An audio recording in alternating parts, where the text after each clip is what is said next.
Camera is there. Okay. Hello. Hola. Hola y bienvenidos. Hello, mama. Hello. Hola y bienvenidos. I'm traveling the world with Joris Ismani, my camper van, and today we are in Berlin. But the camper van is not really a camper van because This is not good. You are sound engineer or what?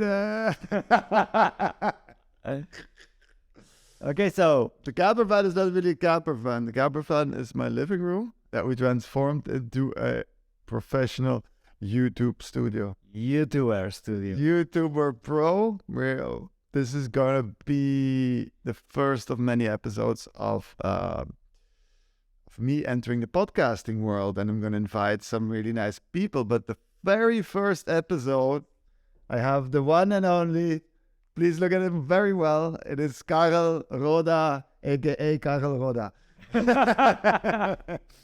So Joris, what are we doing here? What's the excuse to be here? The excuse to be here is that we're going to talk about music and life and musical life and maybe some social media, even like a little bit.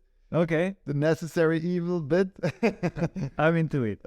You know, I've been in all this, in music, in live, in social media. So to give a quick introduction also, because if you don't know Carlos yet, we are friends for a very long time already, and used to be also a DJ. He used to be also making music very long time ago, before your beard was gray.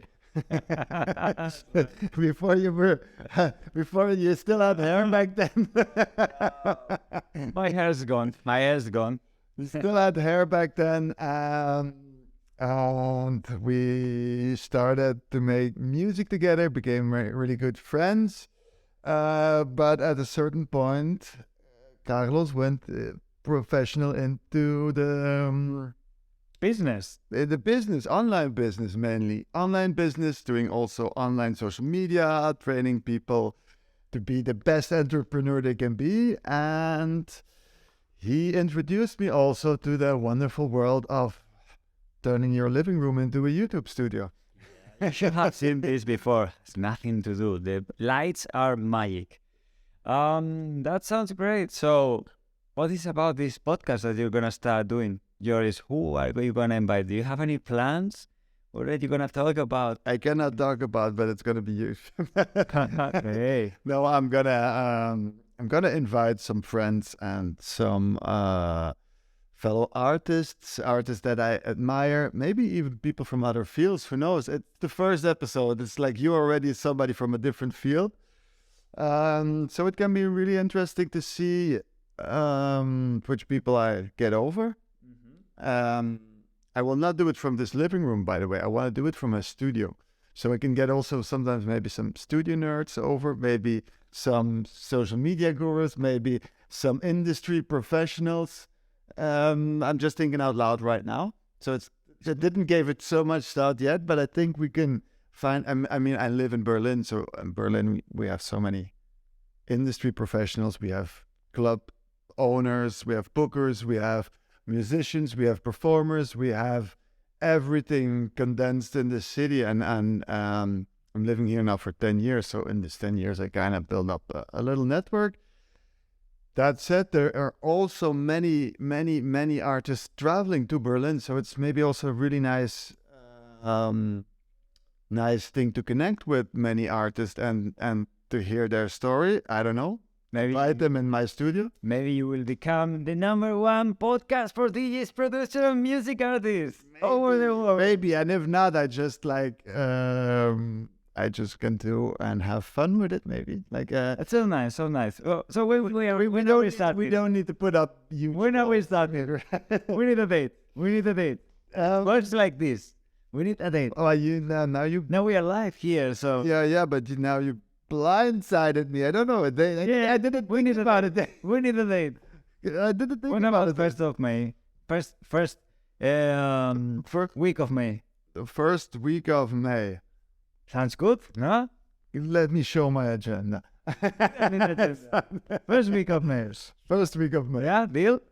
First week of May. First week of May, we got him. First week of May. So I will suggest you, because as Joris told, I'm in the music production, not yet already, but I am in the content creation. I create content, all this stuff. So we need to set up dates to reach our goals and our objectives. So once a week or twice a month, you should decide like, I'm going to do this podcast like once a week or twice a month. And then from now, I would first say once a month. once a month. Once a month, because like especially like from May, touring starts again, and June is very heavy for touring. The summer months are coming. I'm preparing my life, but I can involve you like in some other way in the studio or anything. But I think the podcasting, let's start off once a month. Once a month. But when you are touring, you have to make me a promise. You will not stop this. You only need one microphone and a camera. That's it. And a few lights to turn it into. And a few lights. Few lights. And turn. Yeah, I know I will not stop it, but let's put up realistic goals also. You know, it's gonna be interesting if you are like in Tomorrowland and you make a podcast from Tomorrowland. I'm here and we're gonna speak with several artists. You invite them. You can have different chats. Sounds like something interesting that people will be really looking forward to. I could do that. Let's see. You're in Tomorrowland this year again. I'm playing Tomorrowland this year. Great. What festivals are waiting for you this summer? For now, like in Belgium, I have confirmed Tomorrowland and Rock Hack. Okay. That's for now the only thing I can officially. Last year you were in Pukkelpop, no? Pukkelpop was last year. What happened there?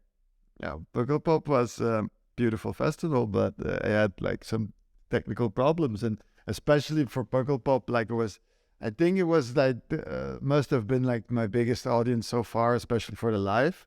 Mm-hmm. It was like around 5,000 people, I think. I think the stage could hold even up to like 7,000 or 8,000 people. Okay.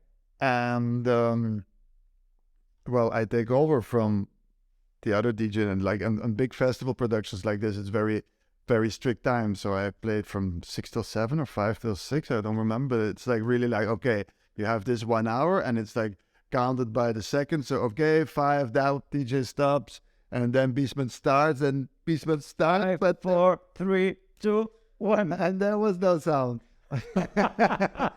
There was no sound because like it was super, like afterwards, like I found out what it was, but it was so nothing on my computer. Like I plugged it in, and I was already like 10 or 15 minutes before I was playing. And it would not work, and yet like then my timer was like click, click, click, click, click, and then suddenly the DJ stops, and there's like literally a 5 minutes, like 5 full minutes on a huge stage, 5,000 people. Like these are like this lasts like 5 hours. It feels at least like 5 hours. And it was really stupid, like no single control on my like laptop. It would work. There was no connection to my sound card, and Yeah, all that is technical. Yes. What are your feelings in this moment? How are you feeling inside? What are you thinking? Like in the people? I had to breathe.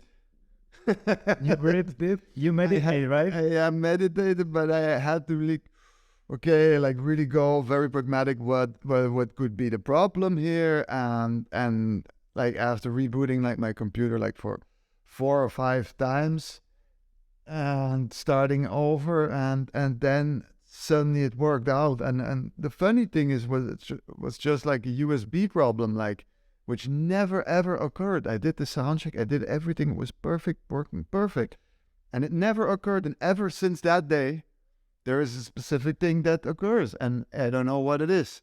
So I won't go all too technical, but since that day I have this problem. I know now how to easily solve it, but I don't know why it's there. You have the experience to be 5 minutes with no music, with 5,000 people in front. So now anything can be handled from you easily. You are more calm. It felt like, I mean, it was really literally my worst nightmare coming true, for sure. But afterwards? Yes, afterwards, it kind of also like, it made me, because I only also had like this specific amount of time, and I had like designed my live set like this, that I had a specific order that I wanted to play, but I had to divert from that. I had to change it while I was playing, which also because I wanted to end on a specific track, so I had to move, and it was also all a bit like, okay, now I need to jump from this track to that track, and but it's also like it's a good lesson, I guess. It's a lesson, of course. That's life. We need to adapt and we need to continue to grow. Yeah, and continue, like, you know, we're not gonna have like an hour of silence when Beastman's plays, no. No way. We need the people jumping. Yeah, the next one. It was a very intense, like, especially with Pukkelpop is like a festival like that's really close to me because I went there as a teenager, not like in my 20s, but it's like it's the city near me. It's like maybe where I grew up, like 15 kilometers. So like my entire family was there. My parents, my brother with my niece taking the billboards. Everyone thinking, oh, he wants to make an impact. He's making the silence. And the silence got longer. And then it became clear. They all thought like you could feel like, and then it became clear that the silence was just like, there's like technical problems. Okay. Regarding the sound, I have heard something like some new sounds are coming. Well, I kept this year, first of all, just free from any releases. Something very small maybe, like, but for now I kept like my agenda free. I really did a lot of music in the last 2 years. Basically 2 albums already in the last 2 years. So, and in between doing a lot of EPs. So I have like did so much music in a specific sound. I think last year you could already feel like they sometimes go off that bad a bit. But I'm right now experimenting with sound, let's say. How is this for an artist? Because how long have you been producing music? Well, right now, about 25 years now. Oh my God, 25 years. So, along this time, how is the feeling of an artist? Like, you feel like, I need to evolve, I need to change, I need to grow, move a little, because otherwise it gets too boring, no? If you are repetitive, doing the same. Yeah, I've been going through many evolutions in my musical path. Like, you know, you go a bit harder, you go a bit softer, you go a bit slower, you go a bit faster. And all these like simple changes like have a huge impact on your sound. And this is also like kind of like, what do you want to do right now? And even like, especially after putting out like that much music, then you feel like you need to learn a new type of thing. I remember back in 2009 when I started studying. When I started, I think it's also the year that you kind of invited me, that like More or less in around that. Yeah. I remember that when we met, I was in the school. I had exams. Yeah. It was like you were with the Sams and you didn't came to see couldn't play that party because I had exams in the school. Exactly. Yeah. 2009. Yeah. So in that period, I really felt the urge because I was like making like 4 to the floor dance music for. Or to the floor that the song. No. That was a hit also, Michael. Okay, yeah. No, but I was like making like just dance music, 4 to the floor, bam, bam, bam, for years. And then I really felt like I wanted to like discover new ways. And I remember like because I remember it being a similar feeling. I want to study new things, and this is what I'm doing right now too. And back then, I went to school. To study. I was already like 25, 26, and then this music school came in Hasselt, in the city near me. So I could like study 3 years. Like it's not like jazz or it's not like classical, but it's like popular music, basically, like everything last 50 years. And I was studying. Does that impacted your music production? Learning other popular music styles. I remember you memorizing to play. I remember Johnny's with the rhythms. Yeah, we had to we had to study rhythms. We even had to sing, and it was amazing. And it's still like I carry a lot of this knowledge with me. Like, you know, it had such an impact of me, and I was like really going more experimental at that time, and then I felt like I go like really to a different extreme. I was going away from dance music. I remember when you were building these synthesizers. Yes, I was making weird sounds, making my own synthesizers and stuff like this, and but this was also like a way to be creative within my bubble without being making music kind of thing. You know, like what I mean? Like, and it's just creating. In the end, I love to create, and anything to reinvent that creation or to make that creation a challenge again. And that's where I'm at right now again at this thing. Like, you know, if you do like the same type of thing for so many years, the challenge grows a bit less. So I want to set up a new challenge for myself again, and new music can be always a bit scary because they're going into different territories again, or it even can be like really like crazy to go in the same music, but like try to find that new challenge within that thing that you're doing. So it's like kind of what am I gonna do, and how am I gonna reinvent myself a bit as an artist after so many years? And it's 25 years now. Actually, it's really the 25th year. It must be exactly 25. So many histories, and it's nice that you are telling all this to us because many people could have think, you're Bismans. Bismans is a new artist. He in 2-3 years he became very popular, but it's not true. You have been with a long career, Sure. and you learned a lot of things through this way. And one of them is the branding. No, they told you, no, yours is Bismans. No, it should be Bismans. It has more powerful. Well, I was back then talking with my agent about it, and I was just I took Joris Biesmans because I had like aliases before, and I was always kind of bored of them after a while. So I figured I'd just take my own name. And back then, when I chose my own name, just Joris Biesmans, I just like, should I go for Biesmans or Joris Biesmans? And then I already took Joris Biesmans, and I had like maybe like I think I had maybe three releases. I had one on Bedrock, and then one on Rhythm Cult, and one with the guys from Dusky. So I had that. I know, no, on my own label I also had Angry Baby, and that download too. Like, so I had like some Joris Biesman stuff, but when I in 2020 basically joined Watergate Agency, it was 2019, but the full effect came in 2020, and we officially like let it out in the world, like, okay, I'm joining the agency. Like, I had this talk about this with my agent, and I said, like, why don't you just take Biesmans? It's like a bit more compact, and it's like Has more power. Business. Biesmans, it's one word. I feel so. What were your other aliases? Because many people may be watching here, they don't know Kashmir. Kashmir, but that was like, that one gave me the most headache. You were not the only one. You were the Kashmir Belgium. Yes, the Belgium, exactly. The Belgian Kashmir. And it was written different. Yeah, it was. What happened with this written different? How many Kashmir were there out making tech house or taking the music? Yeah, you have Green Velvet, but it's written different. This CAJ. Okay.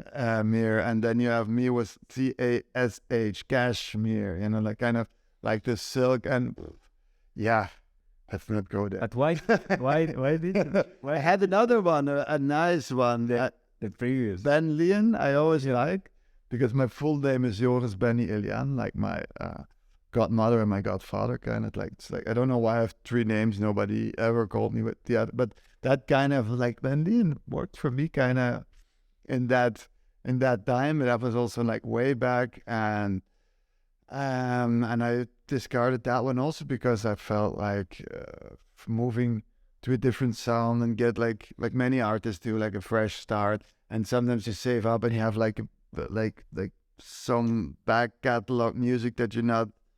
It was so connected to, and you learn it so much. Now your music is much more powerful. You say, okay, let's start from scratch, because now from the beginning we are gonna hit with more power. Yeah, I know this. That sounds good.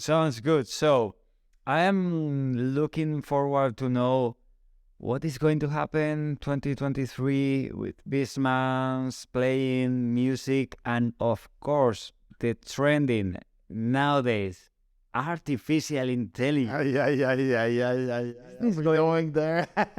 going there? Is this a threat? Is this threatening you? Like you feel like, oh, we need to take care of this, or you say like, no, this is good. We will take advantage of the artificial intelligence to create music. How do you feel?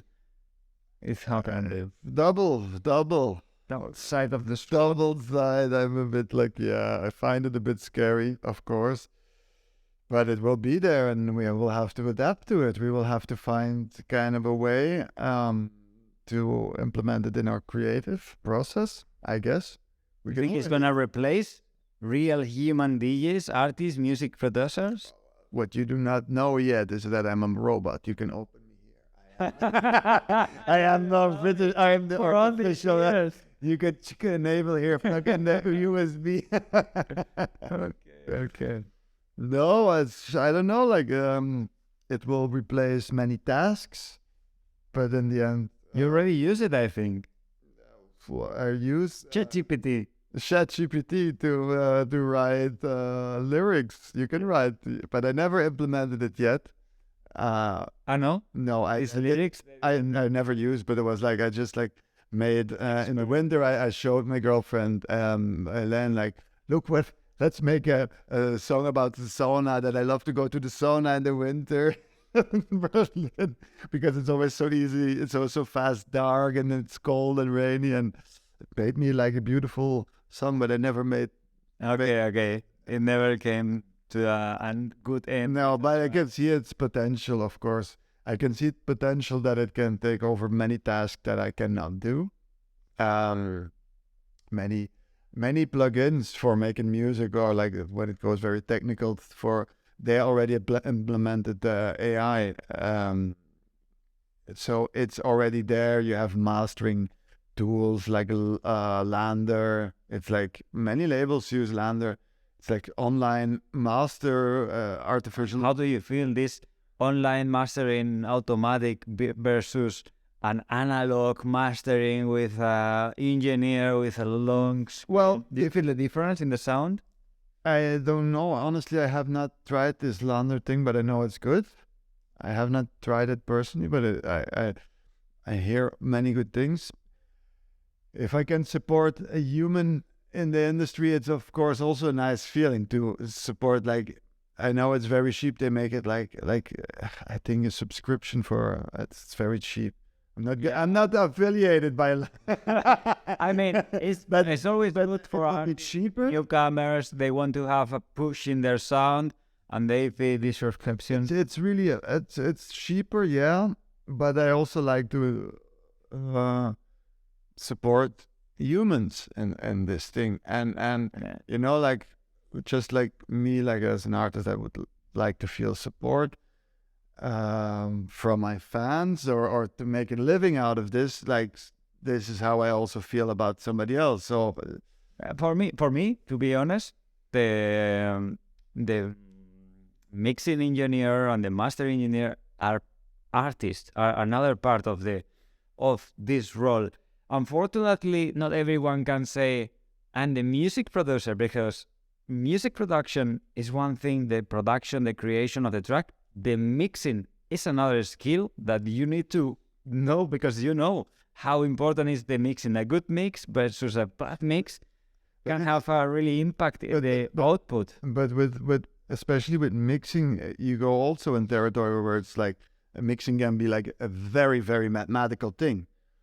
Like you have, But you can give also like a of course, of course, that's the thing. It's also like, how do you feel? What is your flavor? Exactly. Which color of white is your favorite? The cold one, the warm one, the more. Exactly. It's an artistic thing. And so that's why you feel like you can make the perfect mix, maybe with the artificial intelligence according to the mathematical. But mathematical or not with equal the best. And we are not robots. We are, Not yet. maybe me, I am. Not yet. Not yet. Soon you will have your chip in your brain. This side of my ear is like 50% of that side. So like for me, the hooks are like, I have too much damage on my ear anyway to have like the perfect mathematical Because the mix. thing about DJs, they are so many with trauma in ears. I had my tinnitus since I was young because of pushing too much with my headphone when I was playing. And after you regret, like say, oh my God, why did I push so hard the headphone monitoring? Because you were young and wild. And you didn't have a great beard yet. You had long hairs and.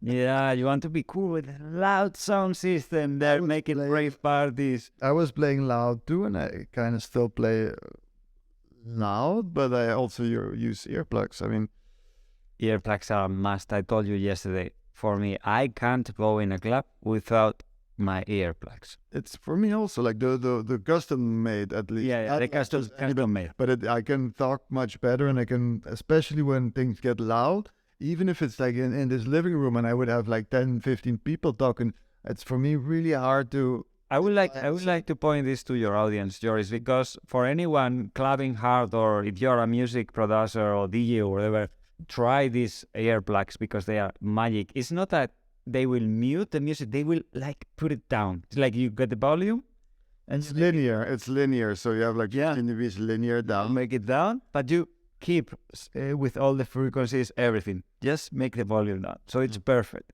And once you get used to it, you don't want without it. Yeah. It's so important that we send this message to the people that take care of your ears, because afterward, when you are in bed and with the tinnitus all day, you get used to it. There's one point you forget about it, but at the beginning, Depends also how hard it is. If you have like very intense tinnitus, yeah. But if I concentrate now, I can hear.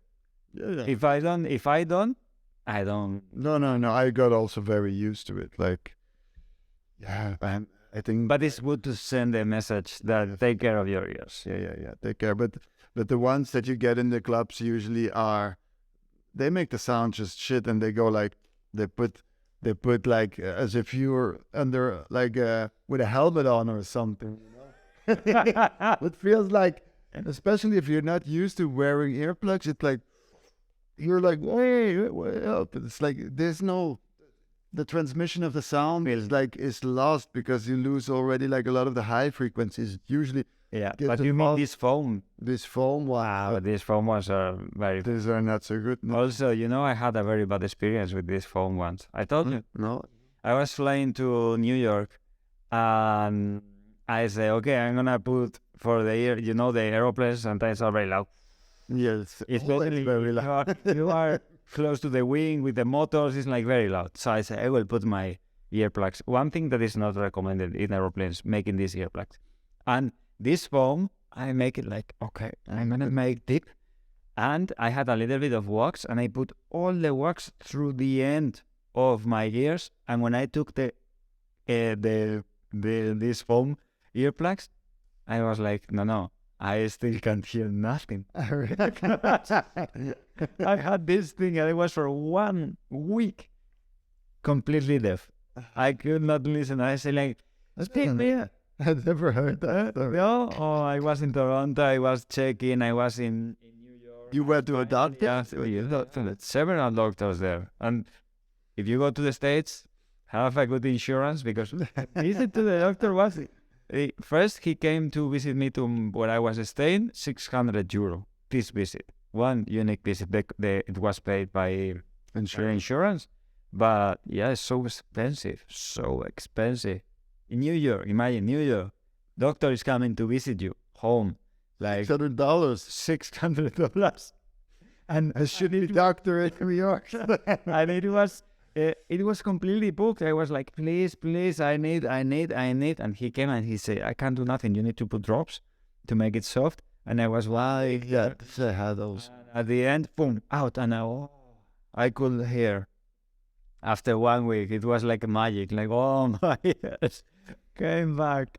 And the problem of that, tinnitus goes times Yeah. 10 times more. Yeah, of course, because it takes all the high frequencies and other frequencies away, so it gives room for that tinnitus to You have like, flourish. yeah. That's why I have on this side, because at this side I hear only 50% of this side. So this side is the one with the tinnitus, the most noticeable. So take care of the tinnitus. That was. The morale of the story is. So, Joris, I don't know if you want to tell anything more about this podcast that is going to be done by you from the first week of May. Please note, put an alarm in your iPhone, in your social media, in your email, everywhere, because Bismans is coming with the podcasting that I think is going to be very interesting. Casual podcast like this. Now, actually, Carlos, you interviewed me, but then the roles will be reversed because I will be like kind of like interviewing some friends and some. I will give you an advice tip, like treat it like a conversation, like we have done now. Like some questions they will come through, but I think people, and if you are watching this, please leave a comment here where you are watching this video about how do you like more this What podcast? would you like to see? Interview or just a chat, chilling, talking about music, this industry, this whatever is related to the DJ life, because we could speak a lot about DJ life, flights, hotels, welcoming dinners, always.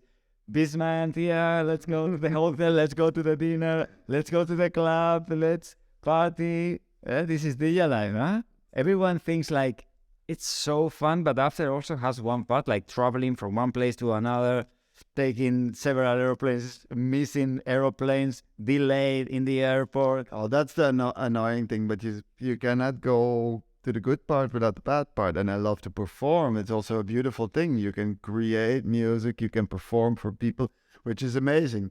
But there are like within every job, there are like always downsides. Yeah, but I mean, it will be interesting to know this. The audience, you will like to know a bit more about the DJ life and how is it going in reality. Yeah, anything, I don't know. Joris, I think it was a nice conversation. We are already 32 minutes, I think. 32 minutes? It's a nice length. It's a nice length, no? What do you think? Like 30 minutes? I think it's a good way to start. We could talk a little bit more about social media, but I think 30 minutes is a good sweet spot from the beginning. Yeah. We don't want to take everything from our audience, but Too much time. You Don't take too much time from the audience. They still need to listen to music also. Of course.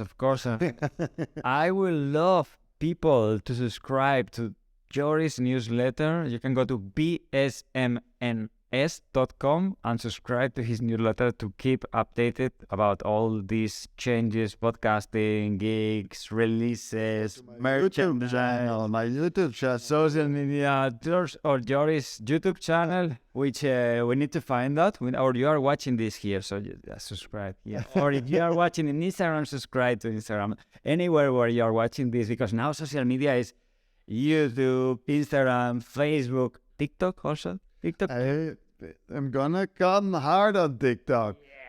Yeah.